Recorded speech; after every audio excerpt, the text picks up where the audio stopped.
1988 அதானி வெறும் 5 லட்சம் மூலதனத்தோட தான் ஒரு தொழில் நிறுவனத்தை ஆரம்பிக்கிறார். அதானி எக்ஸ்போர்ட்ஸ் அப்படிங்கிற பெயர்ல.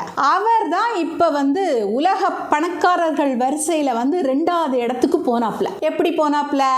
மோடி குஜராத்ல முதலமைச்சர் ஆனதுக்கு அப்புறம் சலுகைகளை அள்ளி வழங்குறாரு, அரசோட நிலங்களை அள்ளி வழங்குறாரு. அதுக்கப்புறம் இந்தியாவோட பிரதமர் ஆனதுக்கு அப்புறம் இந்தியாவையே தூக்கி கொடுக்கிறாரு.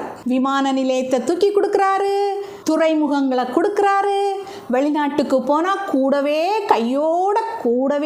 கூட்டிட்டு போய் அந்தந்த நாடுகள்லாம் தொழில் ஏற்பாடு பண்ணி கொடுக்கிறாரு. இது வரைக்கும் இந்தியாவில் எந்த பிரதமரும் செய்யாத கேடு கெட்ட செயலை மோடி செய்துட்டு இருக்கிறாரு. இப்படி அம்பானியையும் அதானியையும் உலக பணக்காரர்களா தூக்கி விட்டுக்கிட்டு இந்தியாவை ஏழை நாடுகள் பட்டியலில் தள்ளி விட்டுருக்கிறாரு மோடி. இந்தியா இப்போ ஒரு படு மோசமான நிலையில ஒரு மோசமான கடன்கார நாடா இருக்குது. இப்ப இந்தியாவுடைய கடன் 205 லட்சம் கோடி.